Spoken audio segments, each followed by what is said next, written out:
చిన్నప్పుడు నాకు కూడా ఇలా సోలార్ సిస్టమ్ కాన్సెప్ట్ నేర్పించుంటే ఎగ్జామ్లో అస్సలు మర్చిపోయేవాడిని కాదు. ఎస్, ఈరోజు ఈ స్కూల్లో చాలా కాన్సెప్చువల్ యాక్టివిటీస్ ఉన్నాయి. రండి ఎక్స్ప్లోర్ చేద్దాం. వీళ్ళు సోలార్ సిస్టమ్ కాన్సెప్ట్ నేర్పించడానికి ఒక గేమ్ రెడీ చేశారు. అలా ఈరోజు అందులో ఒక 9 మెంబర్స్ నిలబడాలి. అలా ఆ 9 మెంబర్స్ కూడా సేమ్ ఆ ప్లానెట్స్ లాగా రొటేట్ అవుతూ ఉండాలి. మధ్యలో కొన్ని గ్యాప్స్ ఉన్నాయి కదా, ఆ గ్యాప్స్లోంచి ఒక్కొక్క ప్లానెట్ వాళ్ళు సర్కిల్ అవుతూ మళ్ళీ సెంటర్కి రావాలి. అంటే ఈ గేమ్ చాలా ఇంట్రెస్టింగ్గా ఉంది, బట్ ఎక్స్ప్లెయిన్ చేయడానికి ఈ వీడియో మొత్తం అయిపోతుంది. అంటే వెరీ సింపుల్, చాలా యాక్టివిటీ బేస్తో వీళ్ళకి ఈ కాన్సెప్ట్స్ నేర్పిస్తున్నారు. And coming to second one, snake and ladder use చేసి గుడ్ ఫుడ్ ఏంటి, బ్యాడ్ ఫుడ్ ఏంటి అని చెప్పి వాళ్ళకి ఆ డిఫరెన్స్ తెలియడం కోసం చాలా అద్భుతంగా ఈ స్నేక్ అండ్ ల్యాడర్ డిజైన్ చేశారు. ఇండియా మ్యాప్ గేమ్, ఈ ఒక్క ఇండియా మ్యాప్లోనే దాదాపు 10+ గేమ్స్ ఆడిస్తున్నారంట. డిఫరెంట్ ఏజ్ గ్రూప్కి, అంటే కిండర్ గార్డెన్ దగ్గర నుంచి ఈరోజు 5th క్లాస్ వరకు ఒక్కొక్కరికి ఒక్కొక్క విధంగా ఆ 10 గేమ్స్లోనే నియర్లీ 20 కాన్సెప్ట్స్ నేర్పిస్తున్నారు.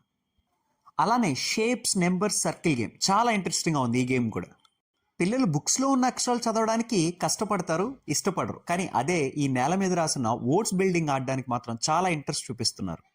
హ్యాండ్స్, లెగ్స్, జంపింగ్ కాన్సెప్ట్, ఇది ఆల్రెడీ ఈ యాక్టివిటీ మీరు ఎన్నోసార్లు ఇన్స్టాగ్రామ్లో, యూట్యూబ్లో కూడా చూసుంటారు. ఇలాంటి యాక్టివిటీస్ కూడా చేయిస్తున్నారు. ప్రతి క్లాస్ రూమ్ ముందు ఇక్కడ వర్డ్స్ చూసారా, ఇంగ్లీష్ అండ్ తమిళ్. అలా ప్రతి 6 monthsకి ఒకసారి వాళ్ళ వర్డ్స్ అనేవి మారిపోతూ ఉంటాయి. కింద ఫ్లోర్నే కాదు, ఈ పిల్లర్స్ను కూడా వదలలేదు. వాళ్ళు దాని మీద ఫొనెటిక్స్ రాశారు. ఇప్పుడు చెప్పబోయే యాక్టివిటీ నా ఫేవరెట్, అదే బుక్ బోర్డ్ యాక్టివిటీ. అంటే ఏంటి, ఆ మేడం మాటలో విందాం.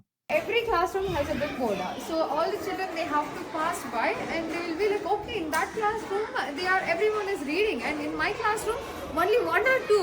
Okay, come on guys, we have to read, we have to compete with them, so it's a healthy competition also. Yes. So like we have this small books, like we don't have this big stories and all.